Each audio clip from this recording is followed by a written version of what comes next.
आग भी वहां लगी जहां पे ट्रक थे हथियारों वाले, जिनमें गोला बारूद रखा हुआ था, उनमें आग लग गई और ताहत कोई नहीं हुआ। छावनी के अंदर फटे, उसके बावजूद कोई फौजी नहीं, कोई कैजुअलिटी नहीं। और फाइनली तो 2 बंदे अंदर पड़े जो उन ट्रकों को निकाल निकाल के ले गए। 1-2 ट्रक में आग लगी, बाकी ट्रक सब में लग जाएगी, तो बाकी ट्रकों को लड़के निकाल के और ले गए। उन लड़कों के पास चाबियां नहीं थी, उसके बावजूद वो उनके अंदर घुस गए, तार वार जैसे जोड़ के ट्रकों के डायरेक्ट वहां से निकाल के ले गए।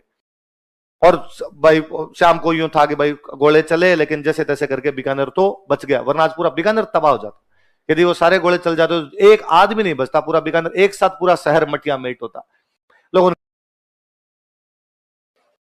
करणी माता नाम पढ़ा हमने 1-2 बार बीच में। हम पढ़ते हैं कि भाई जोधपुर के किले मेहरानगढ़ की नींव किसने लगाई थी, कि करणी माता। हम पढ़ते हैं कि बीकानेर के राठौड़ों की इष्ट देवी कौन सी है, तो कौन सी है, पढ़ा हमने 1-2। करणी माता का जन्म है जो जोधपुर जिले में एक गांव पड़ता है सुआप। कौन सा गांव था, तो लिख लो जन्म स्थान सुआप। मंदिर लिख लो देशनोक, बीकानेर। आप में से कई लोगों ने मंदिर देखा होगा, किस किसने देख रखा है, कौन कौन गया, खूब सारे लोग गए। आप जब जाते हैं, या जिन लोग नहीं भी गए उन्होंने सुना होगा, या उन्होंने कोई वीडियो वगैरह देखे होंगे कि मंदिर में खूब सारे चूहे हैं।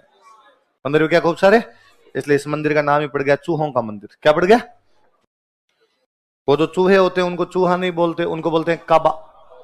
क्या बोलते हैं, लिखो। ऐसा मानते हैं कि यदि किसी को सफेद चूहा दिख जाए तो ये अच्छी बात है, शुभ माना जाता है। किसका दर्शन शुभ माना जाता है, सफेद चूहा जो होता है उसका। ऐसा कहते हैं कि करणी माता के एक बेटा था, वो कोलाइत नहाने के लिए गया। कहां पे नहाने के लिए गया, कोलाइत में झील हम पढ़ते हैं, सत्यनारायण पूर्णिमा कोलाइत में बड़ा मेला लगता है, वहां पे नहाने के लिए गया। पैर फिसलने से उसकी मृत्यु हो गई, कोलाइत झील में डूबने से उसकी क्या हो गई, मृत्यु। कहते करणी माता ने अपने उस बेटे को जिंदा किया, और जिंदा करने के बाद कहा आज के बाद कोई भी मेरा बेटा मुझे छोड़ के कहीं नहीं जाएगा, आज के बाद मेरा बेटा कोई भी मुझे छोड़ के। तो कहते देशनोक गांव के अंदर जो भी चारण रहते हैं वो सारे करणी माता के वंशज हैं। ऐसा माना जाता है कि उनके परिवार में किसी की डेथ होती है तो काबा बनता है, काबे की डेथ होती है तो उनके परिवार के अंदर जाता है, वो सारे देशनोक के अंदर ही रहते हैं। तो माना जाता है कि जितने भी काबे हैं ये करणी माता के वंशज। और चमत्कार को नमस्कार है, मैंने वहां एक भी काबा छोटा बच्चा नहीं देखा, एक भी काबा मरा हुआ नहीं देखा। इतने सारे काबे हैं तो ये होना चाहिए ना, कोई छोटा सा इतना सा हो, कोई इतना बड़ा हो, कोई इतना बड़ा हो, ये होना चाहिए। सारे एक आकार के लगभग, मैंने सिंगल नहीं देखा उनमें कोई मरा हुआ है। सबसे बड़ी बात, मंदिर में इतने ज्यादा चूहे कि आपसे चला नहीं जाता है ना, आपको पैर घसीट के चलना पड़ता है। कि यदि आपने पैर उठा लिया तो हो सकता है आपके पैर के नीचे चूहा आ जाए, और आप पैर घसीट के चलते तो भी आपके ऊपर से चूहे निकलते हैं। तो कई जो यूं आपके शहर वाले टाबर कूल डूड टाइप के जाते हैं वो तो कूदते ही रहते हैं उधर, उनसे तो आधे परिक्रमा ही नहीं दी जाती। गांव वालों को तो क्या है, चूहे छिपकली ऊपर से खूब गए हुए रहते हैं, है ना। वरना ये जो एक फैशन है छिपकली से डरने वाला, तो वो बाद में टाबर वो आदमी उनसे चला ही नहीं जाता, वहां इतने ज्यादा चूहे हैं, फिर भी बिल्ली नहीं आती। देशनोक में बिल्लियां तो खूब सारी है, ऐसा नहीं है देशनोक गांव में बिल्लियां नहीं है, बिल्लियां तो है, तो वहां मंदिर क्यों नहीं आ रही। यदि एक दिन आ जाए तो उसका तो पिकनिक हो जाए, और ढंग से जुगाड़ हो उसके लिए तो अच्छा था। पर ये भी और मंदिर ये भी नहीं कोई बंद है, ओपन है, तो बिल्ली तो घुस ही सकती है, रात भी रात घुस जाए भाई। दिन के अंदर तो ठीक है, चलो जनता की भीड़ भाड़ रहती होगी, रात को घुस जाए मंदिर में, पर कोई बिल्ली नहीं है, कोई चूहा मरा हुआ नहीं, कोई चूहा वहां पे बच्चा नहीं। 92-93 के आसपास बीकानेर में प्लेग फैल गया, प्लेग होता ही चूहों से। तो सबसे ज्यादा प्लेग कहां पर होना चाहिए, देशनोक। पूरे बीकानेर जिले में था, देशनोक को छोड़ के एक सिंगल गांव जिसमें प्लेग नहीं था, वो गांव कौन सा है। बाकी ऐसा कोई गांव नहीं बचा बीकानेर में जिसमें एक आधे आदमी को प्लेग नहीं हुआ। तो ऐसा माना ही जाता है भाई वो चूहे साधारण चूहे नहीं है, वो चूहे क्या है, काबे।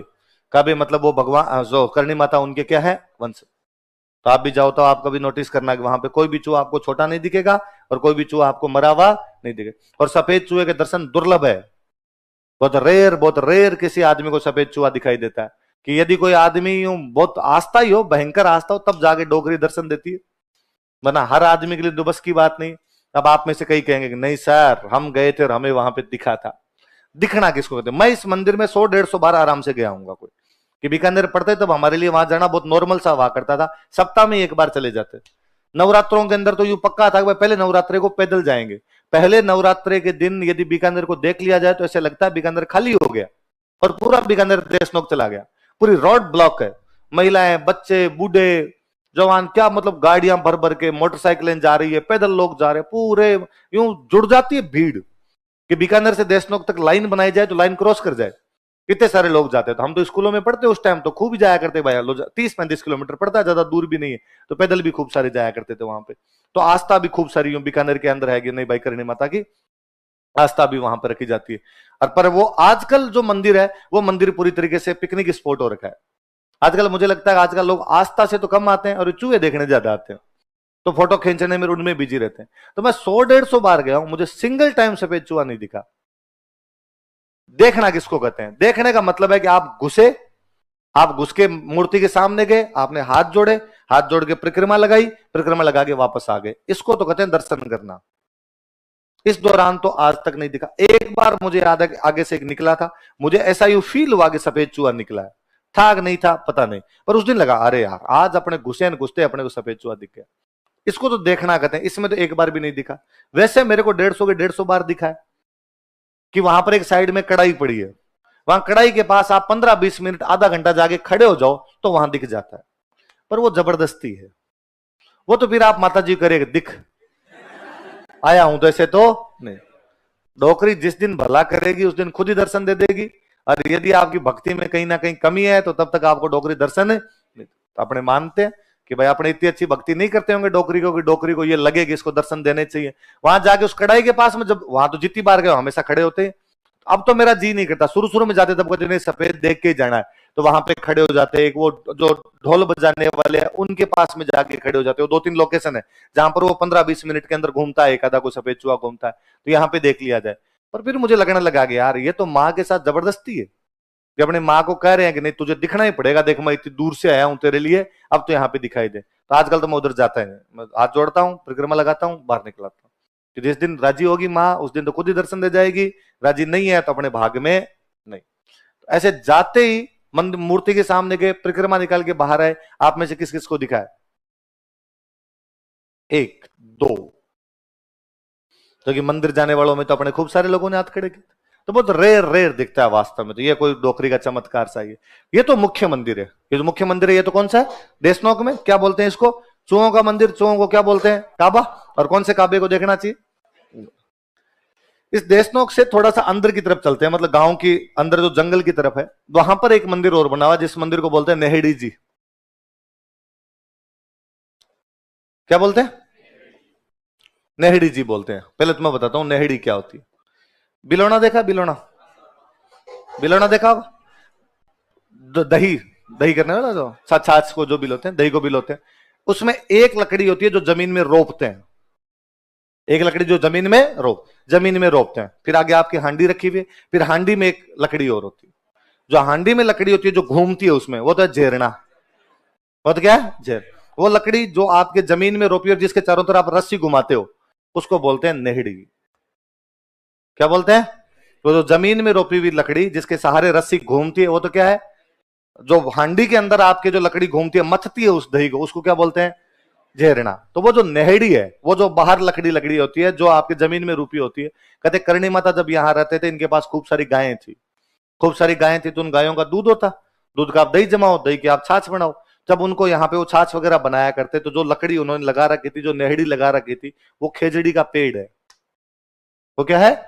और लोग ऐसा मानते हैं कि उस खेजड़ी के पेड़ की चर्म रोग पर यदि लगाई जाए, छाल लगाई जाए, तो उनकी बीमारियां दूर हो जाती है। तो वहां से लोग वो जो खेजड़ी का पेड़ था, जो नेहड़ी जी है, जो करणी माता की नेहड़ी जी मानी जाती है, उसको छाल को तोड़ तोड़ के लेके जाया करते थे। तो कई साल तो वो बस खेजड़ी थी, वहां पे कोई मंदिर वंदिर नहीं था। अब वहां पे बहुत बड़ा मंदिर बना दिया।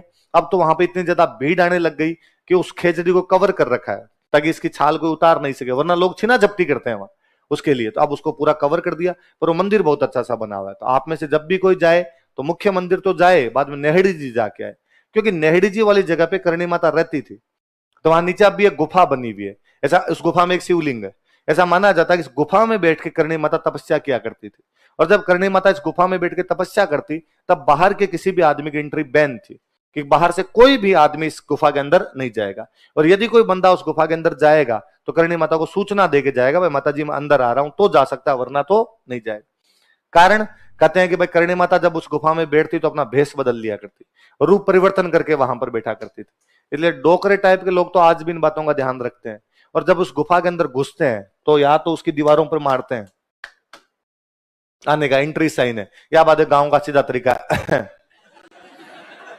खंखारे करो, खंखारे करके अंदर जाओ। युवा पीढ़ी को पता नहीं तो आप सीधे सीधे उसमें घुस जाते हो, नहीं घुसना उसमें।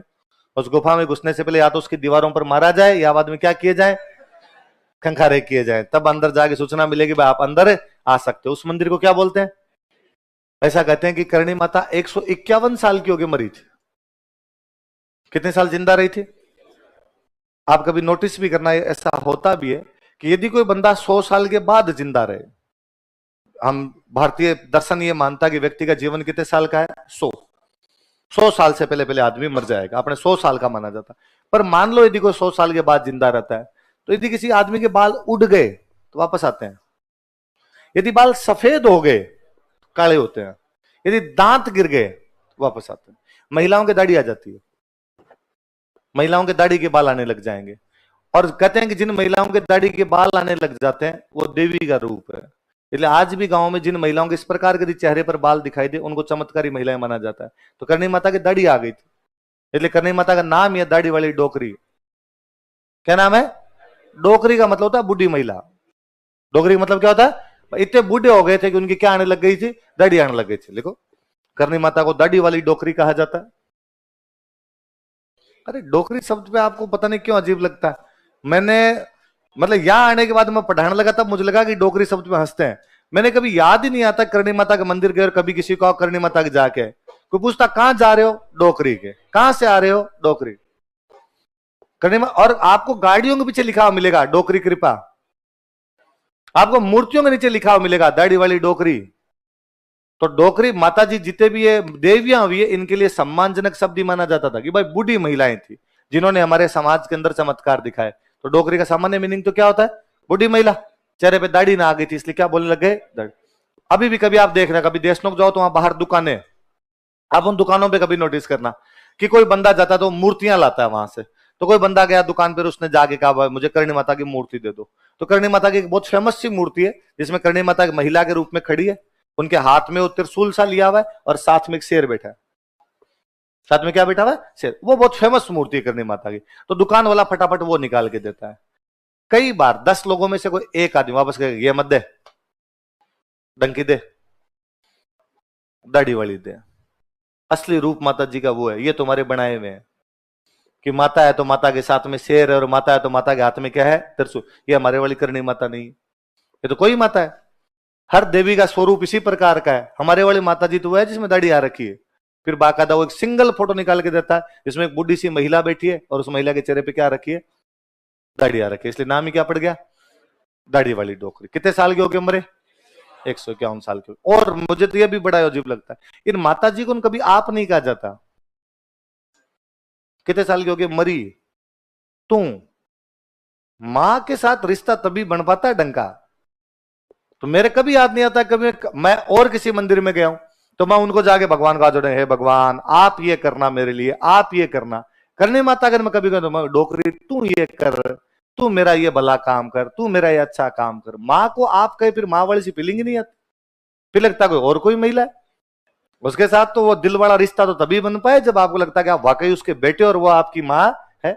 करणी माता का प्रतीक माना जाता है चील। चील होता है चील, उसमें भी चील होती है, इसको लोकल भाषा वहां बोलते हैं सांवली। क्या बोलते हैं? सांवली। लिखो करणी माता का प्रतीक, सिंबल ऑफ करणी माता। तो करणी माता का प्रतीक क्या माना जाता है? चील। या कोष्टक में क्या लिख लो? सांवली। यह भी कोई डोकरी का चमत्कार ही है।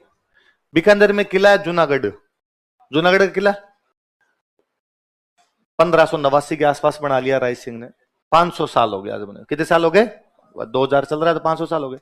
आप कभी चले जाओ जूनागढ़ किले को देखने के लिए, वहां जूनागढ़ किले के ऊपर बीकानेर का झंडा है। बीकानेर स्टेट जब हुआ करता उसका जो झंडा था वो था, उस पर एनी टाइम चील है, हर समय चील है उसके ऊपर। और मतलब आप उस टाइम नहीं दिख रही, आप 2-4 मिनट खड़े हो जाओ कहीं से कैसे उड़ते हुए आएगी, उस झंडे के आसपास चक्कर कटेगी। तो कहते बीकानेर पे करणी माता का आशीर्वाद था। किसका आशीर्वाद था? कि जब बिक्का यहां पे आया था सबसे पहले जाके किससे मिले थे? तो उस दिन करणी माता ने बिक्का कहा था कि बिक्का तेरो बिकाणो जोदण है सवायो बाजसी। बिक्का तेरो बिकाणो जोदण है कि हे बीका, एक दिन तेरा बीकानेर जोधपुर से भी क्या हो जाएगा, सवाया। आप नोटिस करो, हमने रियासत पढ़ी अजमेर, चौहानों की एक रियासत कौन सी पढ़ी, अजमेर। चौहानों की मूल रियासत अजमेर थी, अजमेर से टूट के और खूब सारी रियासतें बनी, पर उनका इतिहास अजमेर से बड़ा नहीं है, उनका सबका अजमेर से छोटा छोटा इतिहास ही है ना। हमने एक मूल रियासत पढ़ी मेवाड़, कौन सी पढ़ी, मेवाड़ से टूट के बनी डूंगरपुर, बांसवाड़ा, प्रतापगढ़, शाहपुरा, छोटा छोटा इतिहास है। मतलब हमने एक दिन में चारों कर लिए, डूंगरपुर, बांसवाड़ा, प्रतापगढ़, जो कि मेवाड़ पढ़ने में अपने को लगे दिन 15। हमने रियासत पढ़ी परमार, परमारों की मूल रियासत थी आबू, वागड़, जालोर, किराड़ू तो हमने 5 मिनट में किए हैं। मालवा वाले जरूर थोड़ा बहुत टाइम खा गए थे, उनमें किताबें थी इस वजह से। जोधपुर से टूट के रियासत बनी किशनगढ़, लाइन 3 लिखी है हमने। जोधपुर से टूट के बनी बीकानेर, दिन 3 खा गई वो। कोई रियासत मूल रियासत से टूट के बनी है राजस्थान में, उनमें एक ही रियासत फली फूली है, वो रियासत कौन सी थी, वो किसका आशीर्वाद है। 1999 या 2000 में सन बोल रहा हूं, इसके आसपास, 2000 के आसपास में बीकानेर में छावनी में आग लग गई। छावनी समझते हो, जहां फौजियों का रहना का, आग भी वहां लगी जहां पे ट्रक थे हथियारों वाले, जिनमें गोला बारूद रखा हुआ था, उनमें आग लग गई और अपने आप वो गोले फटने लग गए। कई गोले तो वहां से उसमें आग लगने के बाद वो दूर दूर जाके पड़े, इसलिए छावनी से 1-1 किलोमीटर दूर, 2-2 किलोमीटर दूर जा जाके गोले पड़े वो जाके। बीकानेर में सिंगल कैजुअलिटी नहीं, जहां जाके वो गोले गिरे वो ऐसी जगह पे गिरे जो नो मैंस लैंड है, जहां पर कोई भी आसपास में बंदा नहीं है, तो हताहत कोई नहीं हुआ। छावनी के अंदर फटे, उसके बावजूद कोई फौजी नहीं, कोई कैजुअलिटी नहीं। और फाइनली तो 2 बंदे अंदर पड़े जो उन ट्रकों को निकाल निकाल के ले गए। 1-2 ट्रक में आग लगी, बाकी ट्रक सब में लग जाएगी, तो बाकी ट्रकों को लड़के निकाल के और ले गए। उन लड़कों के पास चाबियां नहीं थी, उसके बावजूद वो उनके अंदर घुस गए, तार वार जैसे जोड़ के ट्रकों के डायरेक्ट वहां से निकाल के ले गए। और भाई शाम को यूं था कि भाई गोले चले, लेकिन जैसे तैसे करके बीकानेर तो बच गया, वरना आज पूरा बीकानेर तबाह हो जाता। यदि वो सारे गोले चल जाते तो एक आदमी नहीं बचता, पूरा बीकानेर एक साथ पूरा शहर मटिया मेट होता। लोग उनका अरे अरे बच गए, भगवान का आशीर्वाद है। ऐसा कहा जाता है कि शाम उस दिन रात को करणी माता ने देशनोक मंदिर के जो मुख्य पुजारी है उनको दर्शन दिए और उनको कहा कि इन बीकानेर वाले मंगतों को समझाना कि इनको बचाने के चक्कर में मेरे हाथ जल गए,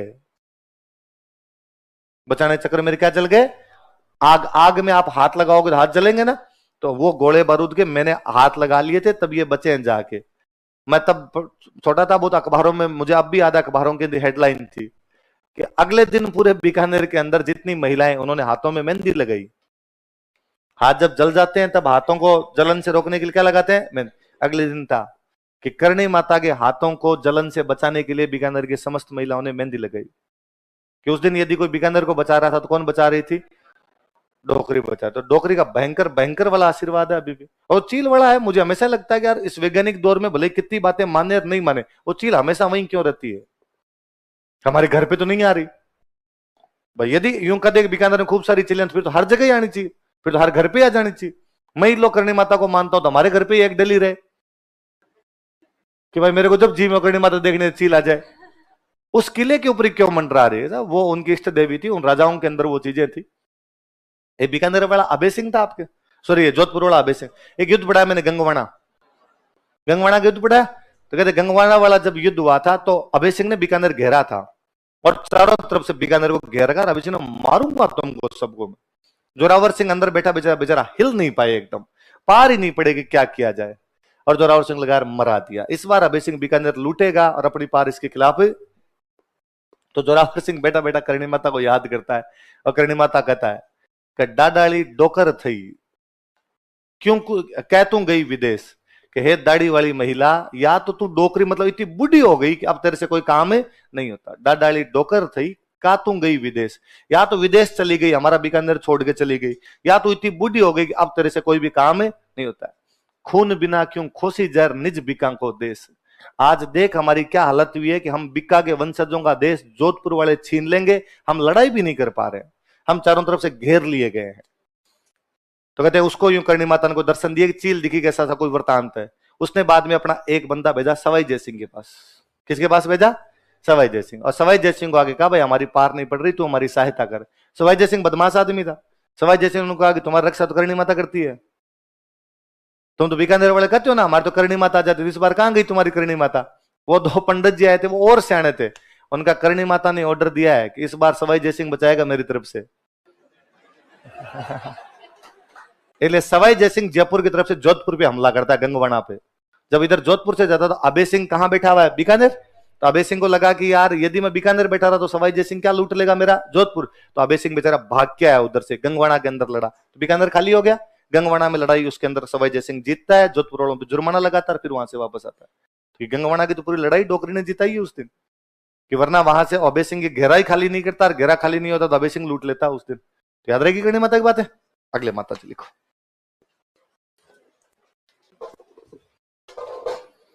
और फिर ये यदि आपके दिमाग में आए कि नहीं सर ऐसे चमत्कार वगैरह कुछ भी नहीं होते, तब वो बात सुन लेना। वो बात मैंने बताई थी आपको